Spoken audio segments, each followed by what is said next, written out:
Rob Boyd. He's going to be speaking about human organizational performance and behavior safety. He is a 1995 graduate of Slippery Rock University of Pennsylvania with a bachelor's degree in safety and environmental.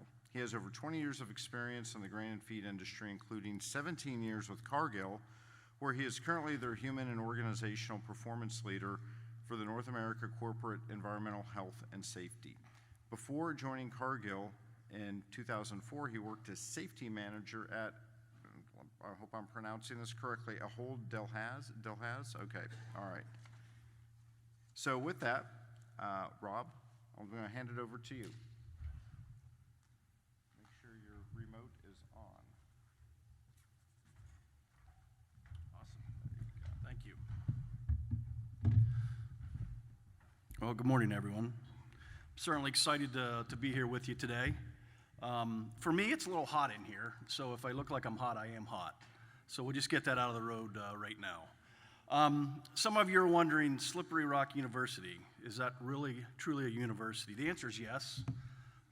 Believe it or not, I actually have a degree from there, and that's what the paper says. So it was the best 6 years of my life, maybe 7. But yeah, it is an actual university. As I pointed out, again, my name is Rob Boyd, and what I have the privilege to do for Cargill is I get to lead the HOP deployments, human and organizational deployments across North America. And so Cargill has been involved in the human and organizational process for about 10 years or so. And so we have sites that are a little bit more mature, and we have sites that are just starting their journey. And again, my focus is in North America. My background is in environmental health and safety. I've done that most of my career. I did spend some time in operations. I was voluntold. Familiar with the term voluntold? Some of you shaking your heads, yes. I was voluntold, you know what, you really need to get some operations experience. And so I was placed into a frontline supervisor role for about 3 years within Cargill. And then I moved up to a plant superintendent and within several facilities. And so within Cargill, I've worked at multiple business units, multiple enterprises, and multiple plants. Again, mostly in EHS, environmental health and safety, but did spend some time in operations, and it was an invaluable experience. So I'm looking forward to spending some time with you today. What we're going to talk about is human and organizational performance. And really what I'm going to give you is just a real high-level overview of what it is. And then I'm going to provide you with some resources if you think that it's something that you are interested in to pursue further. Okay? So, what is human and organizational performance? Whenever you look at human and organizational performance, you want to think of it as a system. Okay? And here's what I mean by that. Historically speaking, when something goes wrong, right? Someone has a safety incident. We have a production issue. We have a maintenance issue. We have a quality issue. Where do we have a tendency to focus immediately? Come on. I know it's early. The person, right? We go right to the person and we start asking questions like, why did you do that? Why didn't you do this? We have this policy, why didn't you follow it? And historically, that's where we spend a lot of our time, right? Is right there on that person. And what human and organizational performance does is it challenges us to think a little bit differently, okay? It challenges us to look at it from a systematic approach. And so where it came from was Edward Deming. So some of you know Edward Deming from the quality model, right? And so this is another one of his creations. And so what this says is you have the person in the middle, right? Let me ask you, do you think it's reasonable to believe that most of your employees come to work to do a good job? There's not too many people that get out of bed and say, well, today's the day. I cannot wait to screw things up. I'm going to create havoc from the time I get to the plant to the time I leave, or wherever your location is, right? The majority of people want to come to do a good job, right? They're there to do a good job. That's that person in the middle. They're there to do a good job. So if we fundamentally believe that, we also have to believe that there are things on the outside that impact that worker. there are also things that the worker can impact, clearly, right? So you think about your worker and you think about the people that they interact with, peers, managers, customers, contractors. You can clearly understand the relationship and how those two can impact each other. How about the programs that your operators and your employees work with? Right? We have written programs. We have a bunch of different programs. Are they perfect? No. But yet our operators, the worker, every day interacts with those programs, and for the most part, is pretty successful. Right? How about processes? How many different processes do your people perform in a day, in a week, in a year? Many. Again, they're not perfect. How about the work environment? The physical work environment. Hot, cold, right? Rainy, blizzard, tornado. But you also think about the work environment from another perspective. What about, do you have a busy season? Do you have a demand season? Again, that changes the impact and the relationship between the worker and the work environment. The organization. The organization is the owner. For us, it's Cargill. Cargill certainly has the ability to impact the way that a worker does their work. On the same token, the worker has a direct relationship to impact Cargill. So if we have a FSQR check or a procedure or a quality check that we're supposed to do, and an operator doesn't do it, does that impact Cargill? Absolutely. Why? Because now we send bad product out, and that's our reputation, right? How about equipment? Your operators work with all kind of different equipment, right? And I know that all of your equipment is perfect, right? Never breaks down, right? And so you think of all the different ways that equipment impacts the worker. Along the same token, can your worker impact that equipment? Absolutely, right? If you have a bagger, and on first shift it runs 7,000 bags, and that's a good shift, right? And so first shift is over, now second shift comes on, and the operator walks into the workstation, and what do they start doing? Tweaking things, right? Because they want to set it up how they want to run it. And now you go from a bagger that was performing awesome to a bagger now that is not performing awesome. So you can see how there's a direct relationship. And so what this system is really telling us is the person in the middle is connected to all of these things. Now, here's an important part to this. Human and organizational performance is not a get-out-of-jail-free card, okay?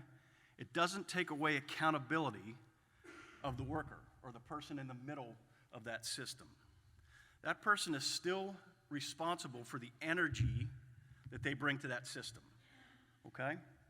So, again, when you think about this, it does not remove the contribution or the accountability of the individual. In order to be effective, we need to understand both the system and the individual and how they interacted and what they did within that system. A bad system will beat a good employee or a good person every time. Have you ever thought of a time when you worked in a bad system? Right? It just wasn't good for whatever reason. That makes for a rough day. That makes for a rough career. And so we've got to understand if our only focus is the person in the middle and our intent is to blame and shame or whack-a-mole when we have a bad outcome, you truly won't get to what the actual issue is.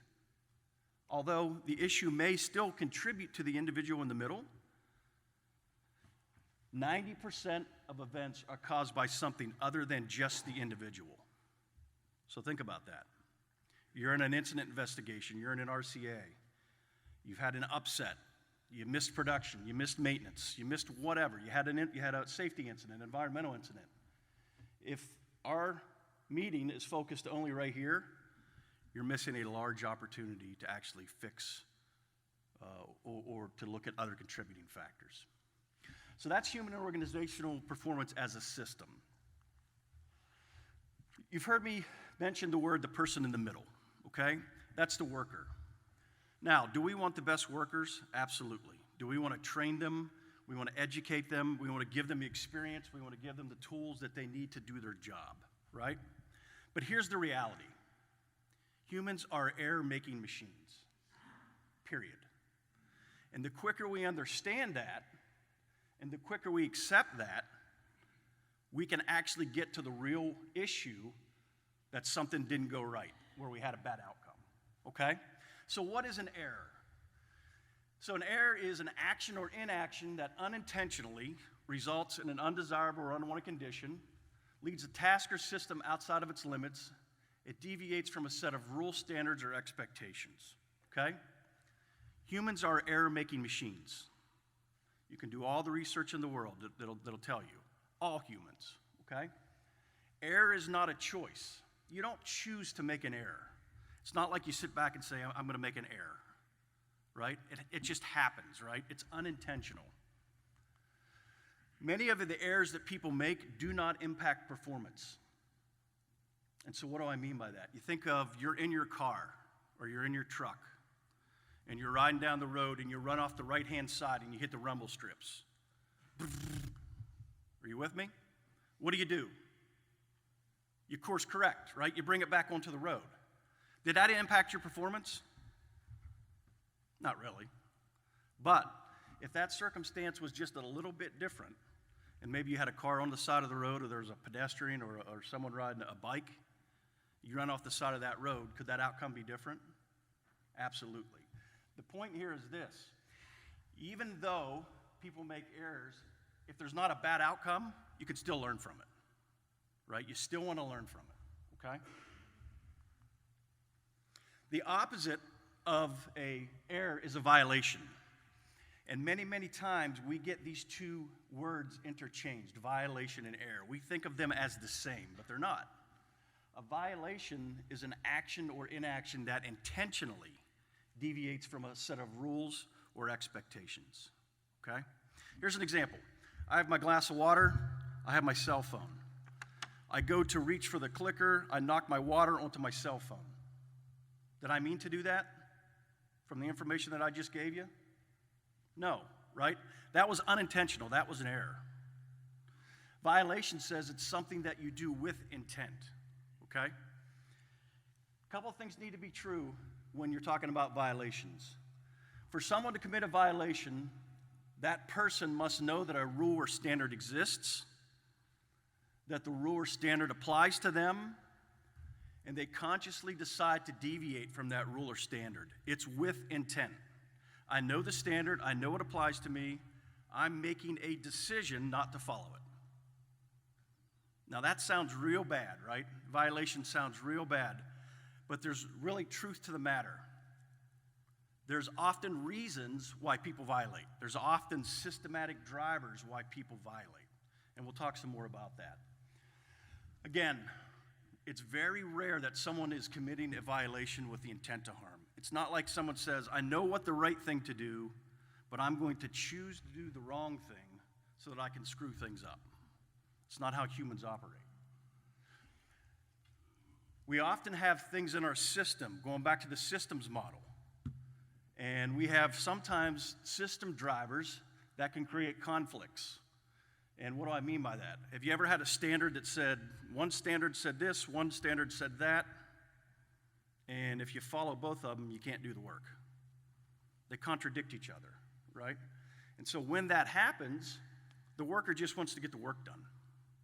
And so they may make a choice, although you may not agree with it, they may make a choice to violate because there's a systemic driver. Here's an example. I get a work order that tells me to go hang some pipe, okay? It's elevated work. I go out to the workstation. There's nowhere to tie off. The scissors lift and the JLG are both being repaired. I work out there. I have the work order. I'm in maintenance. I work out there. What position have you put me in? You've put me in a decision. You've put me in a position where I have to make a decision. Because the system, right, there's nowhere to tie off, there's no JLG or scissors lift, I now have to decide, do I follow the fall protection or do I not do the work? And I'm not promoting that people violate. I'm just simply saying that the system can help drive that at times. And we need to be aware of that. Just because someone violates doesn't mean there's not something to learn from it, okay? we have this perception that violation is an absolutely bad thing, but oftentimes we forget about the systems that can cause people to violate. Okay, so I've got a very, very, very, very important task, and I'm assigning it to my best people, and that's you. Okay? You are my professional F counters. Okay? I'm gonna flash up a sentence, and all I want you to do is count the number of F's and keep it to yourself. Now remember, I'm giving this to you because you're the best. I need you to do this task correct, okay? So, count the number of F's that only appear in the blue box. Go.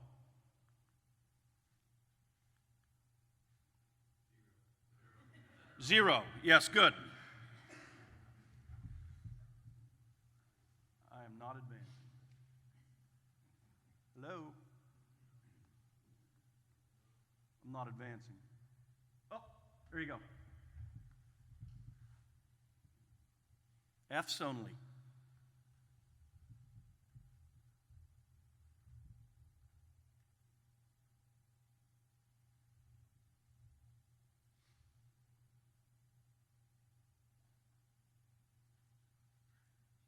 How many did you see? 5, 6. Anyone see 10? Anyone see 2? Anyone see 0?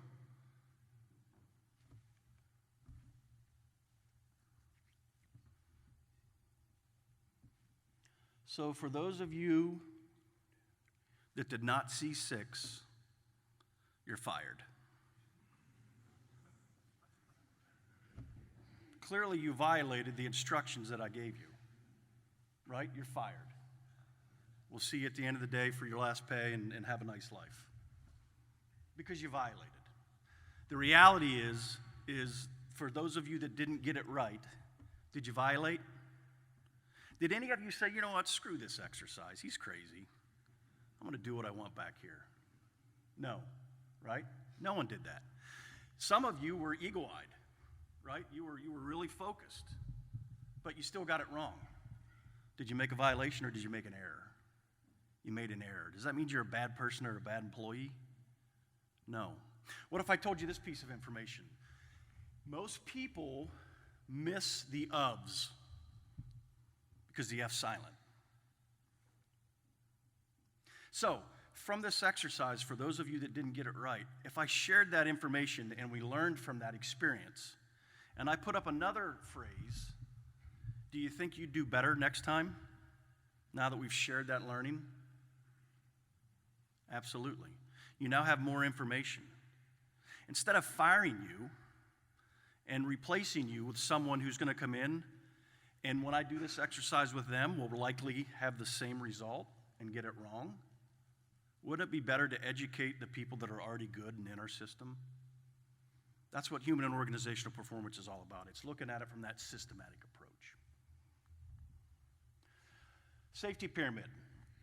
So many of you have seen this, lived it, and understand it. It's a relationship between the number of unsafe acts and fatalities. And typically what we say is if you shrink the bottom of the pyramid, you will shrink the top of the pyramid, okay?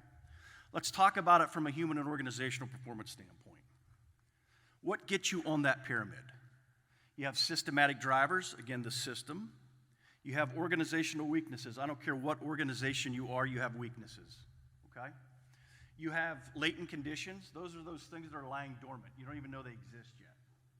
You have people who violate. You have all the different causes when you do incident investigations. And then you also have people making errors. Here's a different perspective to think about when you think about the safety pyramid. Once you enter the pyramid, you don't get to pick where you land. So think about that. Once you enter the pyramid, you don't get to pick where you land. Here's an example. I run a stop sign in my truck today. Nothing bad happens. I run a stop sign in my truck today, and I have a serious injury. I run a stop sign in my truck today, and I have a fatality. What action did I take in all three of those situations? What did I do? I ran the stop sign, right? I didn't get to pick where I landed, and I did the exact same action. So when we think about the safety pyramid, we really want to think of it, how do we stay off that pyramid? And that's where human and organizational performance can help us minimize the chance of people getting on that pyramid, because you don't get to pick where you land. Once you're on it, you're on it. And that stop sign example is just an example of what that looks like, okay? Oftentimes it comes down to circumstance and luck. It comes down to the tasks that you're actually doing, okay? And so within Cargill, we focus on what we call 12 lifesavers. And many of you are familiar. These are our high-risk tasks that we know from our history that if people don't do them correctly, that we have bad outcomes. And so we know those are the tasks in our workforce that can get people to the top of that pyramid very, very, very quickly, okay? You think of an activity outside of work, the recreational activity of skydiving. I don't know who would want to jump out of a perfectly good plane, but there's people that do that for fun. Unfortunately, when something goes wrong with skydiving, what do you hear about in the news? They're dead, right? You don't typically hear, well, Rob sprained his ankle when he landed funny, or he tore his, he sprained his knee. No. Typically you hear high-risk activity, didn't go well, there was an issue, the end result is it's a serious injury or fatality. So there are times that pyramid actually looks like this. You can get to the top of it very, very, very quickly. And within Cargill, we recognize those are our lifesaver activities. And so those activities, although yours may be different, those are the activities that you should be focusing on, because that pyramid is very, very, very steep. There's not a lot of room at the bottom, right? It goes right to the top. So just a different way to think about the safety pyramid when you're talking about human and organizational performance. I want to introduce a model to you if you haven't seen it before. This is from Dr. James Reason. And what this model is talking about is it's talking about layers of defense, okay? And so some of you may be familiar with these types of layers of defense. We have engineering or physical controls, we have administrative controls, and we have individual controls. And the way that this model works is on the left-hand side you have the danger, on the right-hand side you have the incident. And then you have layers of cheese that you can line up, right? So if you have a block of cheese, can you see through it? No. If you have a block of Swiss cheese, can you see through it? No. But if I take that Swiss cheese and I slice it, and I hold those layers up and I start rotating them around, is it possible that you can see through it? Of course. And so what this model is telling us is, here's the danger, here's the worker. How many layers of defense do I have between the worker and the danger? If the answer is not enough or not the right ones, I need to add defense layers, okay? Because here's the reality. If our reliance is strictly on the worker to do the right thing every single time, guess what? Statistically speaking, they will make an error. And so there will be a breakthrough. So if our job plan is for you to do it very, very carefully, that's not a real good job plan, right? And no matter how good you are, it doesn't matter. What this is saying is we have to have those layers of protection in place, because the worker's the last line of defense and the least effective. Why? Because they're human. All humans are different, right? And that's why this last slice of cheese talks about different personalities. Some people are risk takers. They like risk. Some people have more seniority at a particular job, so their slice of cheese or their hole may be a little bit smaller. But the bottom line is we want to assess when we're going to go do work. So how do we use this tool? I'm going to go do work. I should be asking whether I'm going to go do that work myself or I'm going to go do it with a group of people. How many layers of defense, how many slices of cheese do I have between the worker and the danger? If the answer is not many, then I need to add some. As you move to the left-hand side of the slice of cheese, you increase reliability of the defense layer. Why? Because you're removing the human element. If you design it properly, if you have it guarded properly, if you substitute the risk, right, there's less of a chance that there's human interaction. As you start to go this way, where you're adding administrative controls, individual controls, you're starting to add the human. When you start adding the human, you start adding error. When you start adding error, there's a greater chance that you can get on that pyramid, okay? Think about the automotive industry. Think about when cars first were on the road. How many safety features did they have? Not many, right? What did they rely on? The worker. What did they quickly learn? What did we quickly learn as a society? Probably wasn't a good idea. So we started adding things like a bumper, like a horn, like a turn signal, like anti-lock brakes, like airbags, like sensors, seat belts, right? Why? Because we quickly figured out that people were going to make errors when they were driving, and so we needed to protect them. We call that failing safely, right? Failing safely. That driver will make an error. That's why we have these protective things in place, so that when they do, there's not a catastrophic outcome. Now, does that mean that we don't want good drivers, or that we don't want good workers, or that we don't want to invest the time in training?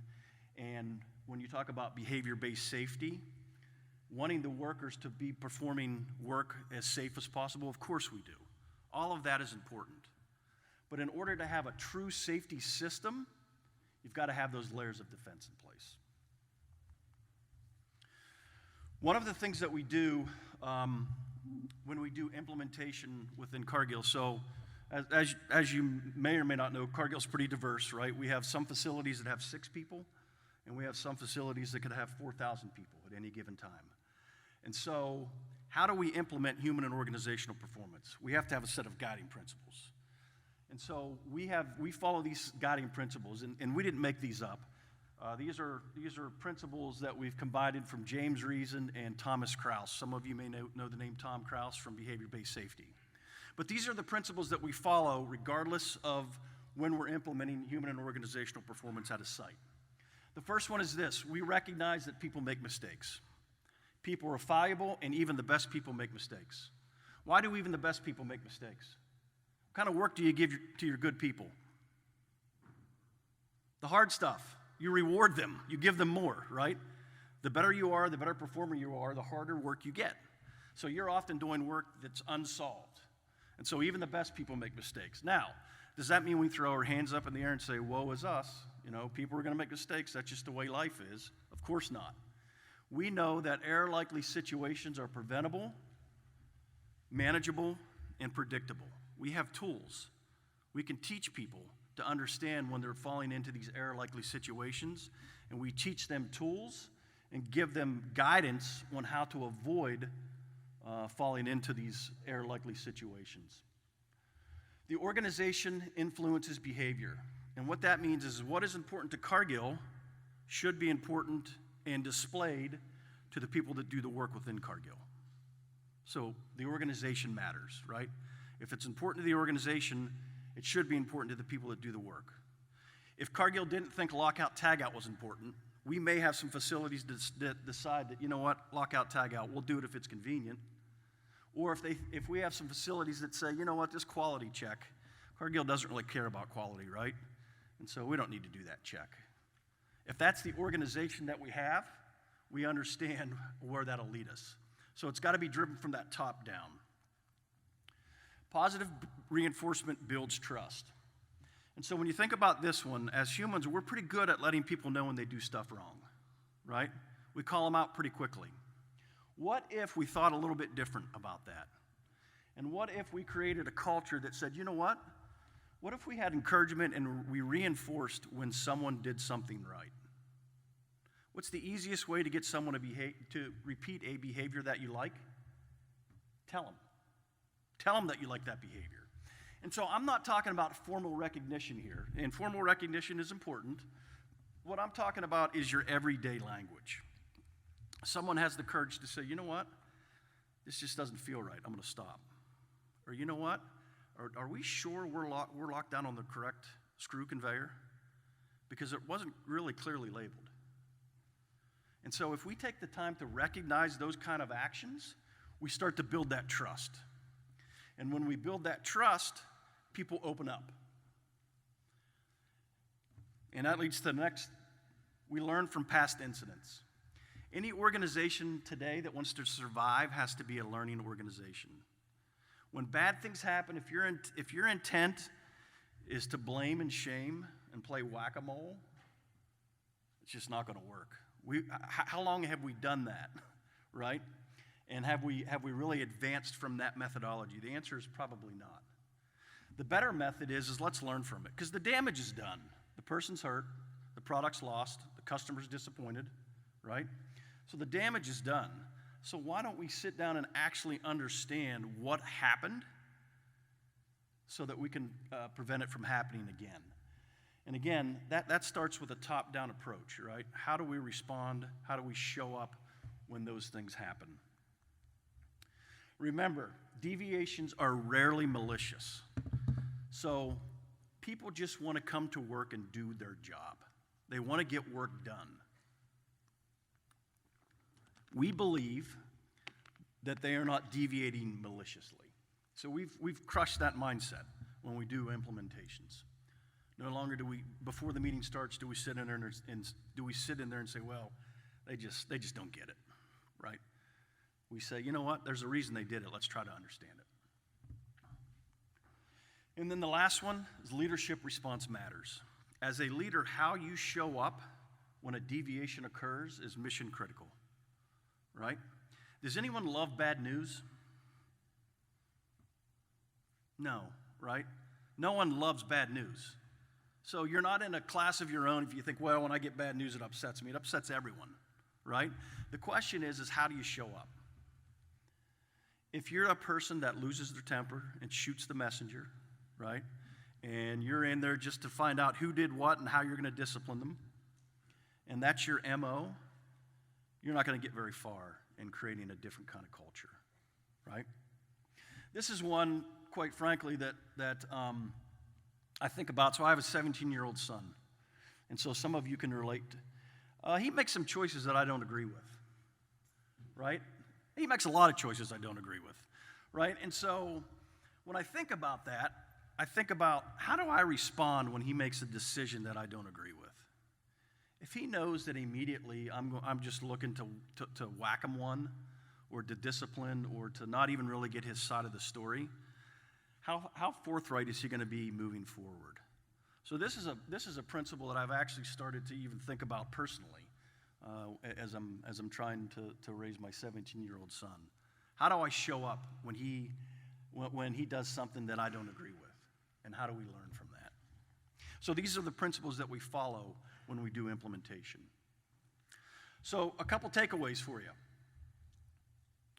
There's a gentleman by the name of Sidney Dekker, and Sidney Dekker is a thought leader. Some of you are probably familiar with his name, but he's a thought leader in the space of human and organizational performance. He's written books, he's an author, a professor. He's also an airline pilot and has done a lot of work in the airline industry in understanding pilots and how pilots make errors, right? Pilots are human. So if pilots make errors, how come planes aren't dropping out of the sky left and right? Because the airline industry understands two things. One, they have to teach their people about error prevention. And two, they have to have good slices of cheese with the Swiss cheese model. That even if that pilot makes an error, not even if, when that pilot makes an error, that airplane's not going to drop out of the sky, right? And so one of the things that Dekker challenges us to is this notion here. If you got the person in the middle, we've already established that that person wants to do a good job. So when they make a decision, people do what they do at the time that they do it for reasons that make sense to them at that time. People do what they do at the time they do it for reasons that make sense to them at that time. In other words, when they made that decision, whatever was going on in their world at that time, they thought it was the right decision at that time. Because if they didn't think that, what would they do? Something else, right? It's not like you say, well, here's the right thing to do, here's the wrong thing. I'm going to choose the wrong thing. It's not how humans operate, right? The human wants to make the right decision. So Decker says, if we want to understand a person's decision, we've got to understand the information they had when they made that decision, not information we think they had or that they should have had, but what did they actually have? And then what was the situation going on around that person at that time? If you truly want to find out the root cause of an incident or an issue, that's a mindset that makes a whole bunch of sense. People do what they do at the time that they do it for reasons that make sense to them at that time. Oftentimes in incident investigations, we have people walk in and say, well, they should have followed the policy. And then you go look, and the policy doesn't exist, or the policy's outdated, or second shift or third shift doesn't have access to the policy, or it was a new employee and somehow they didn't get trained, right? And so there's more to learn from that, because that person made that decision because they thought it was the right decision. Rob Fisher is another key thought leader in human and organizational performance. And Rob Fisher is who Cargill actually partnered with when we started the journey of human and organizational performance. But what Rob says is shift from asking why to asking how. Again, it goes back to that leadership response matters.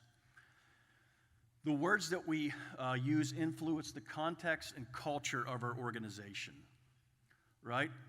When we shift from how, it influences the way people look at events, and it opens that door to a deeper, more meaningful conversation, okay? When we ask why too early, it shuts that down, right? It can shut that down because we have our own personal bias that come in, and we think, well, I know what happened. I already know what happened. I used to do that job, right? And so we start to narrow that thought process, or we start to narrow that pipeline, and we don't get those good thought patterns or good discussions that should be occurring. Something else to take away. Todd Conklin. Some of you may have heard of Todd Conklin before. And I have some resources at the end from some of these folks. But what Conklin says, again, another thought leader, he's been, his whole professional career, he's been studying environmental health and safety, how people interact, how organizations interact with their people from a health and safety perspective. And one of his takeaways is this: we can learn and improve, or we can blame and punish, but you can't do both.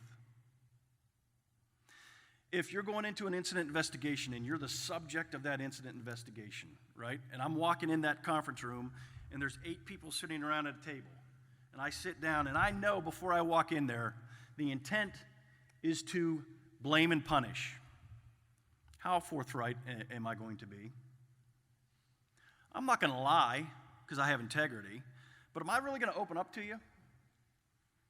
Probably not, right? I'm going to be very careful in how I explain things and the words that I use. Why? Because I already know you want to blame and shame. If we eliminate that culture, it's a different mindset. It doesn't take away accountability. There's still accountability. What we're saying here is it's a different way of doing business. It's a different way of thinking about it. Blame fixes nothing. Learning and improving is a deliberate strategy. It has to be deliberate. As leaders, you've got to agree, this is our strategy. We're stepping away from blame and shame, okay? We're moving towards learning. Again, it doesn't remove individual accountability, and you got to watch out for those counterfactual statements. Employee failed to follow procedure. SOP not used as directed. When you make those statements right off the rip, and you don't understand, that may be the case. Maybe they didn't. But the question is why or how. When you start to dig a little bit deeper, you'll start to peel that onion back. And a little bit of that juice will start to flow, and you'll actually figure out what happened. If you're an organization that repeats the same incident over and over and over again, it's because you haven't solved it yet. And so human and organizational performance challenges us to say, are you looking at it from a systematic approach? Okay? There are three mental modes that people operate in. And so there was a study done in the 1970s. And what the study wanted to determine was, are performance modes, are error rates predictable? Can I have a predictable error rate? And the answer is yes, you can. And the way to do that is you have to decide what performance mode someone is in when they're performing a task. So there's three performance modes that people operate in. Skill-based performance mode, rule-based performance mode, and knowledge-based performance mode. So I quickly want to walk you through those three modes. But even before you talk about performance mode, when you're talking about a task that someone's doing, you've got to be talking about this person doing this task at this time. So the research that was done was in the 1970s by two researchers, Rasmussen and Jensen. And they did a study called the General Error Modeling System Study, GEMS. And that research proved out that you could, in fact, predict error rates if you knew the performance mode a person was operating in. Again, but you've got to be talking about this person doing this task at this time. It's not how many times the facility has changed this motor or this screw conveyor. It's how many times this mechanic or this operator has changed this actual screw conveyor or this mower. You got to be down to that task and step level in order for error rates to be predictable, okay? So the first performance mode that we operate in is called skill-based performance mode. When a person is in skill-based performance mode, it's things that they do out of habit or routine. You have to have done it 50 to 100 times successfully in the last 6 months in order to be in skill-based performance mode. Again, you're not thinking. It has to have less than 7 complex, no more than 15 total steps when you're doing the task, and you're using little or no conscious thought.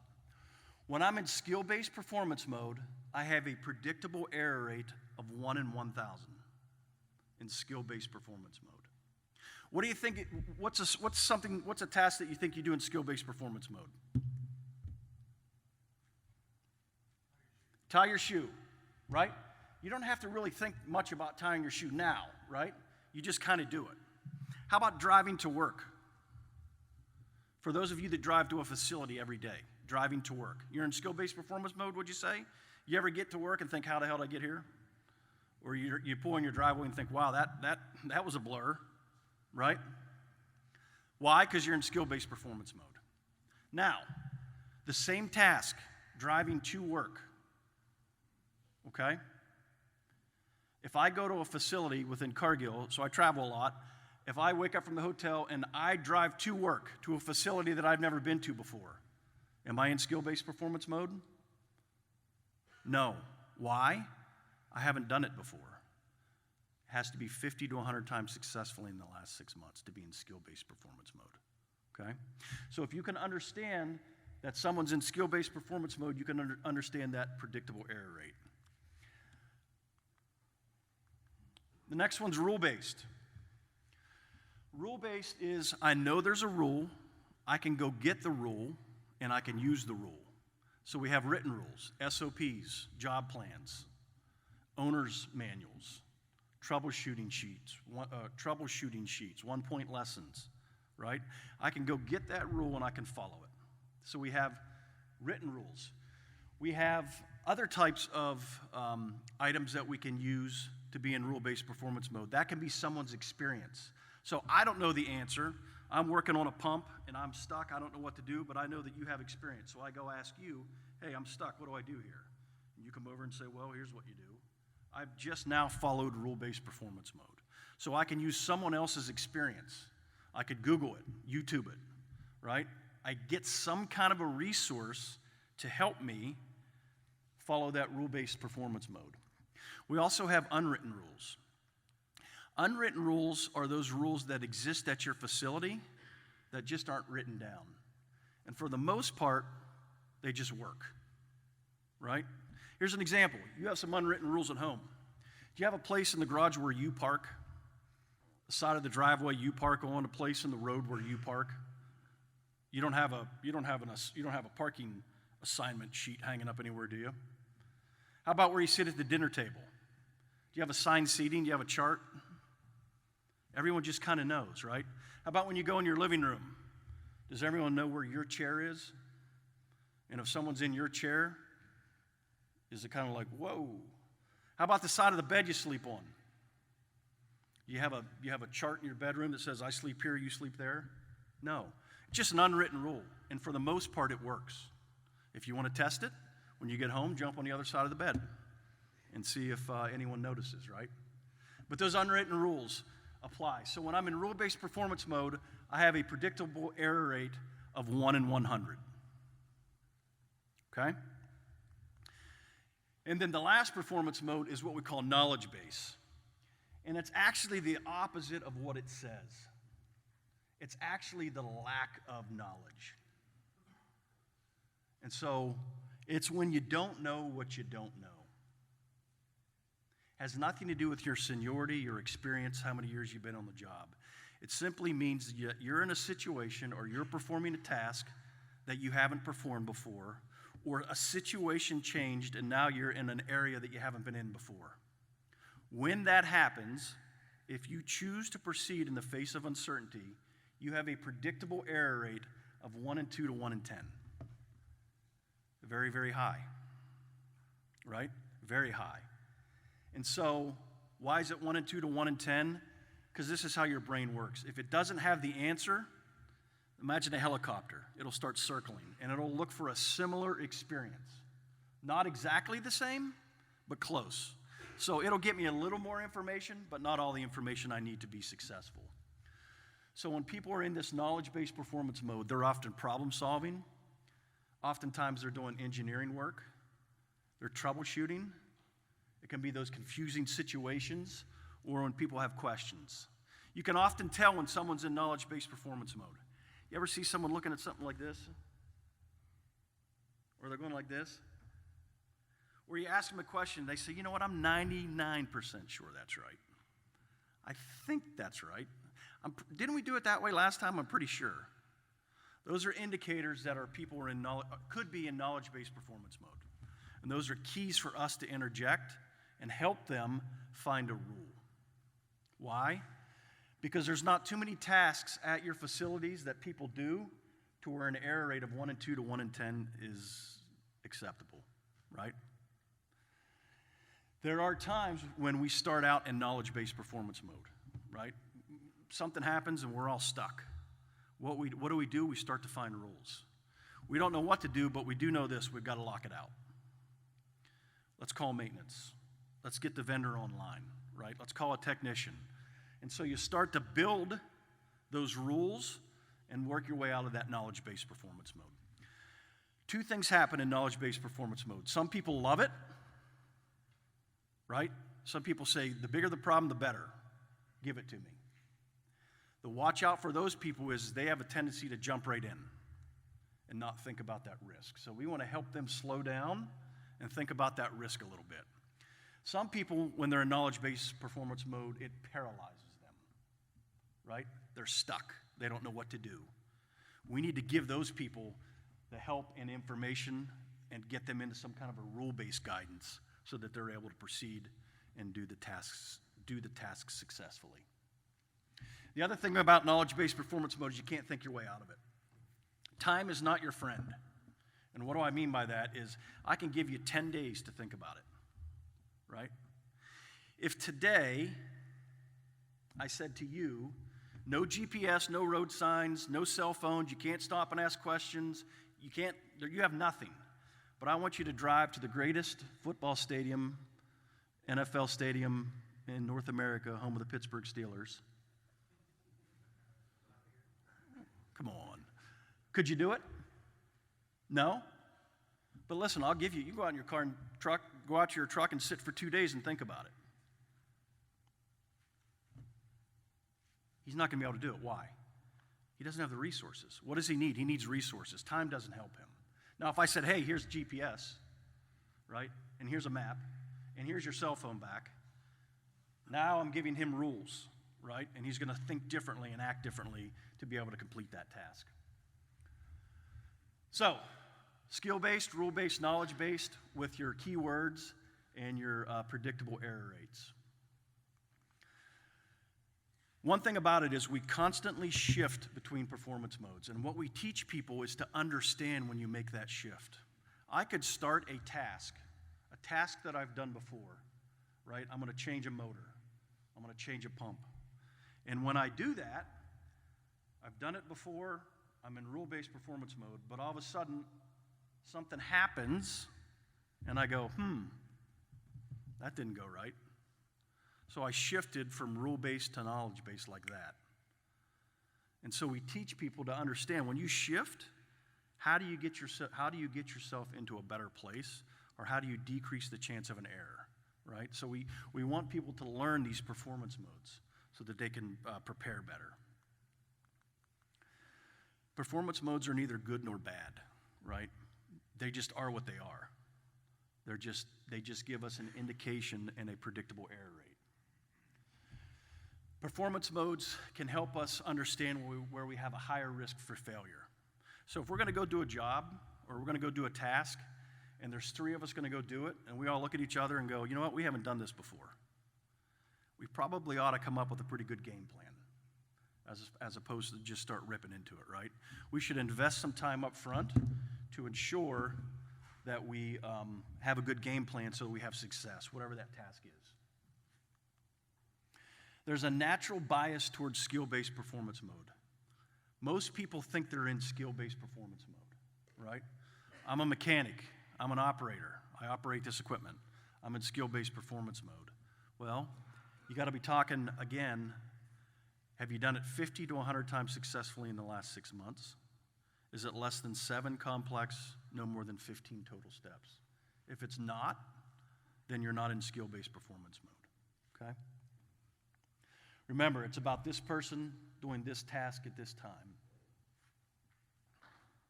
So, you want to learn more. This is the company that we used and partnered with about actually 11 years ago to start our journey. This isn't a plug, this is just the company that we used, Rob Fisher. And his company was able to come in and sit down with us and come up with a strategy and a game plan on how we want to roll out and how we are rolling out human and organizational performance. We talked about some of these folks. There's a couple books that are very easy reads, but very educational. The first one is from Todd Conklin, The 5 Principles of Human Performance. And then Sidney Decker writes the Field Guide to Understanding Human Error. And then James Reason has one called Managing the Risks of Organizational Accidents. It's not quite as easy of a read. It's probably not something you want to read while you're trying to go to sleep, because it'll keep you up a little bit. It's a little bit of a tougher read. But the first 2 are really easy to understand. Todd Conklin also has a podcast, Pre-Accident Investigations, that it's free. You can sign up to listen, and it's all kind of different topics. And then Sidney Decker also has on YouTube, if you Google Sidney Decker, there's all kind of additional resources for his research and the work that he's done.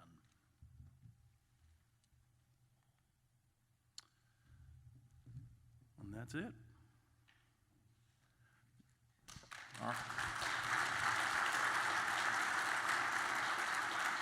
Well, Rob, thank you very much. And that was a great presentation. I also want to thank you for your travels. I know yesterday was quite the experience for you to make it out here. I think, as we all know, with travel nowadays, it's not quite what it used to be. So I do appreciate you for your time to get out here. I want to open it up. Are there any questions from the audience? Comments? Because I have a few, if you don't, if Yeah, that's sure. okay. I think one of the things from this, from the HOP, the Human Organizational Performance, can you talk a little bit more how you would implement that? Yeah. At a facility? Yeah, so really we break it down into three components. The first component is before we implement at any facility, we work with the leadership of that enterprise or that business unit, and we educate them so they have an understanding of what it is, what it's about, what the resources are, what the commitment is. So they actually go through a training and what we call a commitment period to make sure that this is something that they're fully invested in before we even start that journey. We then get into the education component. So the education component is a large component because what you're teaching here and what you're starting to create is a culture shift, right? You're getting people to think differently. The stuff that I went over it's not crazy, it's not complicated stuff, right? It's just thinking a little bit differently about how we approach things. So we spend a whole bunch of time educating facility leaders, educating functional leaders, educating frontline supervisors, and educating our employees. So we have set sessions for all of those different folks. And then the last piece of it is what I call boots on the ground. That's where we actually get into the facilities and we talk about what are the tools that we're going to implement at your facility to drive human and organizational performance. And so we have a set process for that to say, here's the needs of the facility, here's our HOP tool bag, which tools are we going to start to work on first? And we start implementing those and we start tying those into the processes that the site is already using. And that's a key component. Human and organizational performance, we're not trying to create a bunch of new work. We're trying to enhance the work that's already being done. However, if we have a gap and we can use a human and organizational tool to help plug that gap, it makes sense. So that's traditionally how we would do an implementation at a site. What's the timeline on that? Yeah, it depends. I mean, it depends a couple things. One is what's the flavor of the facility that wants it or the enterprise that wants it. If someone wants it aggressively, we can have it implemented within 4 months. Some sites like to slow play that a little bit, or like to speed that up a little bit faster if they're a smaller facility. But typically 4 to 6 months to do an implementation for a larger type site. And to follow up on that too, so once you have that implemented, and as you were describing too, if you have a violation, yeah, right, how does that impact the system? Yeah, right. Yeah. So remember, violations can have systems drivers, right? Just because someone violates doesn't mean there's not something we can learn. And here's the best example that someone explained to me about how to look at that situation. So this person had a son, and this was in one of the classes. The person had a son that was in the military, and he was going to visit his son on a day pass. And so he pulls into the military base, and he pulls up to the first checkpoint. And he's at the first checkpoint, and the military officer takes his information, makes sure he's cleared to get on the base, gives him a set of rules. And one of the rules is you can have nothing on your dashboard, okay? Your dashboard has to be clear. He says, okay, you're set. Go up to the second checkpoint. It's about 2 miles on the base. We'll get a hold of your son there. We'll set up the meeting of where you're going to meet with them for your visit. So go ahead and proceed. So he proceeds to the second checkpoint. The guard takes his information, gets a hold of his son, tells him where he needs to go, gives him a map, says, here's where you're going to meet, gives him a parking pass, and says, set this on your dash. What do you do? Again, what's he there to do? See his son, right? What are people coming to work to do? To do the work. So this guard says nothing on your dash. This guard says put this on your dash. What do you do? I can tell you what he did. He put it on his dash and proceeded. Did he violate?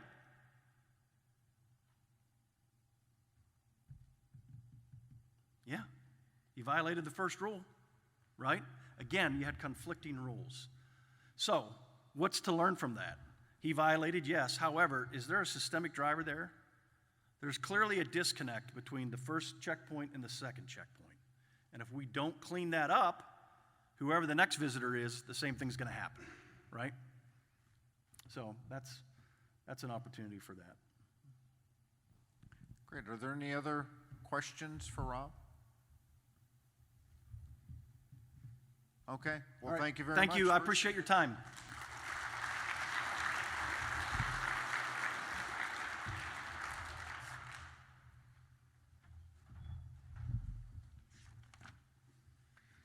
Okay, great. Well, I know we're starting our break a little bit early, but the break's being, the morning break's being served in the trade show area, so please be back here at 9:45 sharp for the next session, which will be a presentation on the fumigation practices and safety techniques.